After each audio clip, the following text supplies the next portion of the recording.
সেমাই রান্না করতে গিয়ে একেবারে ছোট বাবুদের লোথা লোথা অত বোঝেন অনেকে সেটার মতো হয়ে যাচ্ছে। সেটা টেনশন না, এই ভিডিওটা সম্পূর্ণ দেখবেন, স্কিপ না করে, তাহলেই হয়ে যাবে। মানে এতটা জর্জরা হবে, যা বলার বাহিরে। একেবারে কোনো একটার সাথে আরেকটা লাগবে না, কোনো পানিও বেশি থাকবে না, কিছুই লাগবে না। খুব সুন্দর মতোই আপনি তৈরি করতে পারবেন। তার জন্য প্রয়োজন হবে আপনার তার জন্য প্রয়োজন হবে আপনার দুধ। প্রথমে আমি দুধ নিয়ে নিয়েছি। এখানে আমি 2 লিটার দুধ নিয়েছি, দেখতে পাচ্ছেন। একে একে সবগুলো দুধ আমি কেটে এখন দিয়ে দিব। আমি প্রাণের দুধ নিয়েছি, দুধের প্যাকেট দিয়ে দিলাম। এখন আমি এই দুধগুলো আমি এখন চুলায় বসিয়ে এটা ফোটাতে থাকবো। আরেকটা কথা এই পদ্ধতিতে যদি আপনি সেমাইটা রান্না করেন, লাচ্ছের সেমাইটা, তাহলে কিন্তু নরম হওয়ার সম্ভাবনা একেবারেই থাকবে না। আমি যেভাবে রান্না করব ওই প্রসেসিং এ রান্না করবেন। একেবারে সহজ এবং ইজিলি দেখিয়ে দিব আপনাদেরকে, এবং টিপ সহকারে বলে দিব যে কি করলে এটা হবে না। এখন আমি চলে গেলাম চুলায়। চুলায় আমি দিয়ে দিলাম দুধটা, এখনো হাই ভলিউমে, হিটটা একটু বাড়িয়ে দিবেন চুলার। তার মধ্যে দিয়ে দিব তেজপাতা, গরম মশলা, যা যা উপকরণ আছে সবগুলো হালকা পরিমাণ দিবেন। অনেকে আবার পছন্দ করেন এর সেমাইয়ের মধ্যে ধরেন এলাচ, তাহলে তারা স্কিপ করতে পারে, কিন্তু আমার কাছে এর স্মেলটা অনেক ভালো লাগে, এজন্য আমি এটা ইউজ করি। এখন আমি এটাতে আর কিছুই দিব না, শুধুমাত্র 1 চিমটি লবণ দিব। 1 চিমটি বলতে হাতের একটি চিমটি দিয়ে একটু পরিমাণ দিয়ে দিব। এখানে আমি তেজপাতা, তারপর এলাচ, লবঙ্গ, নাকফুলটা বাদে আমি সবকিছু দিয়েছি। গোলমরিচও কিন্তু দিবেন না, তাহলে জাল হতে পারে।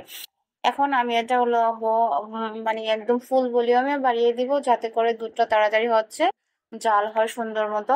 অবশ্যই যখন দুধের পরিমাণটা অর্ধেক হয়ে আসবে তখন নামাবেন, তার আগে কিন্তু না। এই আমার সেমাই, আমি এই সেমাইটা আজকে রান্না করব। এটা প্রাণের লাচ্ছা সেমাই, এই যে আর প্রাণের লাচ্ছা সেমাই। এই সেমাইটা কিন্তু একেবারে দেখতে পাচ্ছেন, কি বলেন, একেবারে দেখতে কিন্তু চানাচুরের মতো। এটা আমার বাবু, আমি বলি এটা চানাচুর সেমাই। এই চানাচুর সেমাইটা চুলায় রান্না করলে বেশি ভালো। তবে সব লাচ্ছা সেমাই কিভাবে রান্না করলে আপনার মানে একেবারে নরম হবে না সেটাই বলবো। এখন যখন হাফ হয়ে গেছে দুধটা, তখন বলক এসে, তখন এটার মধ্যে আমি 2 চামচ, যে চামচটা আমি এখানে ইউজ করছি বড়, সেই চামচটা দিয়ে 2 চামচ দিয়েছি। এখানে মিষ্টিটা আপনি আপনার পছন্দ অনুযায়ী নিবেন। উম, আপনার আপনি কেউ কম খায়, কেউ বেশি খায়, যার সুবিধা মতো স্বাদ অনুযায়ী নেবে। এখন দুটো প্রায় হয়ে গেছে। এখন এটা লো হিটে রেখে 20 মিনিটের মতো রাখবেন। আর আমি অন্য একটা চুলায় চলে যাব, সেখানে আমি গার্নিশের জন্য বাদাম ভেজে নেব। এখানে আমি নর্মাল বাদামটা আগে ভেজে নিয়েছি।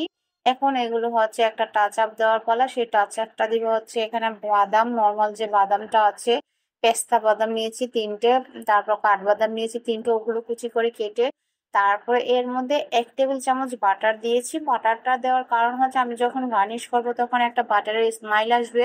স্মাইলটা সেমাইটার স্বাদটাকে বাড়িয়ে দিবে, এতটা ইয়ামি এবং মজা হবে যা বলার বাইরে। আর আমি দেখাতে ভুলে গিয়েছি, এর মধ্যে কিন্তু আপনি যদি পারেন কোকোনাটটা, নারিকেল কোরানোটাও একটু সামান্য হালকা বাটার দিয়ে ভেজে নেবেন, খেতে তাহলে খুবই সুস্বাদু থাকে। তাহলে সেমাই নষ্ট হবে না। এটা আপনাদের জন্য একটা টিপস, নারিকেলটা কাঁচা থাকলে সেমাইটা নষ্ট হওয়ার সম্ভাবনা থাকে। এখন আমি একটা ট্রে নিয়েছি গার্নিশের জন্য।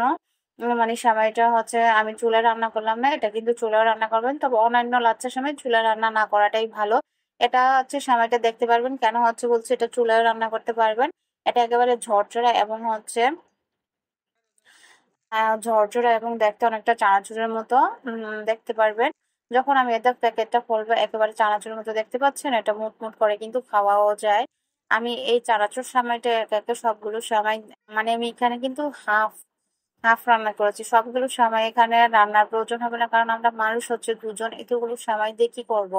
তারপর আমার এটা অনেক সেমাই হয়ে যাবে, দেখবেন আপনারা। এখন এটা এজন্যই বলেছি চুলে রান্না করতে পারবেন। দেখছেন কতটা সেমাইগুলো ঝরঝরে। অন্যান্য সময় কিন্তু চিকন থাকে, আর এটা কিন্তু একটু মোটা, একেবারে নুডলসের মতো। এই জন্য বলেছি যে চানাচুর সেমাই। তারপর এটা আপনার কিন্তু অবশ্যই দুধটা একেবারে গরম হতে হবে। আর হচ্ছে যে অন্য লাচ্চা সেমাইগুলো কিন্তু দিয়ে ডেকে রাখতে হবে না, কিন্তু এটা দিয়ে 10 মিনিটের মতো ডেকে রাখবেন। তার আগে ঢাকনা খুলবেন না। আমি কিন্তু এখন যে বাকি দুধ অবশিষ্ট দুধগুলো আছে সেগুলো এখন এর মধ্যে দিয়ে তারপর ঢাকনা দিয়ে আমি 20 মিনিটের মতো ডেকে রাখবো, যাতে সেমাইটা সিদ্ধ হয়ে যায় এর মধ্যে।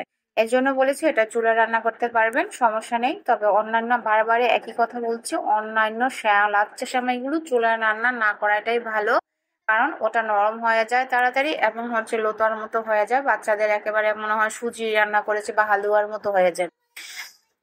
সেজন্যই বলেছি বারবার, বারবার বলছি আপনাদের একই কথা, এটাই হচ্ছে আপনাদের টিপস। এখন আমি 20 মিনিট পরে আসলাম, দেখুন এগুলো একবারে ফুলে সেমাইটা এখন হয়ে গেছে। এখন আমি বলেছিলাম না কোকোনাটটা আমি দিয়েছি, এখন কোকোনাটটা আমি একটু বাটার দিয়ে ভেজে রেখেছিলাম, এখন সেই কোকোনাট ভাজাটা আমি দিয়ে দিয়েছি, ফ্রাই কোকোনাট গুলো দিয়ে তার উপরে আমি যে ফ্রাই নাট গুলো আছে সবগুলো নাট আমি এখন দিয়ে দিব, দিয়ে তার উপর আবার কোকোনাট দিয়ে এভাবে সিজনিং করতে থাকবেন। তাহলেই হয়ে যাবে হচ্ছে আপনার হচ্ছে মজাদার ইয়াম্মি চানাচুর লাচ্চা সেমাই। এই সেমাইটার নাম হচ্ছে চানাচুর, কারণই হচ্ছে এটা একেবারে চানাচুরের মতো খেতে মজা, ইয়াম্মি, মানে অনেকটা এতটা মজা ইয়াম্মি, যা বলার বাইরে, না খেলে বুঝবেন না। আর আপনাদেরকে অবশ্যই বলেছি লাচ্চা সেমাই টিপস সহ আজকে বলে দিয়েছি, এটাই কারণ। কারণটা অনেকে হচ্ছে পছন্দ করে না, হচ্ছে একটু লোতা হয়ে গেলে বা নরম হয়ে গেলে, সেই জন্যই সব টিপস সহ আপনাদেরকে জানিয়ে দিয়েছি। অবশ্যই এভাবে ফলো করলে আপনি এটা রান্না করতে পারবেন। ধন্যবাদ, অন্য কোনো ভিডিওতে দেখা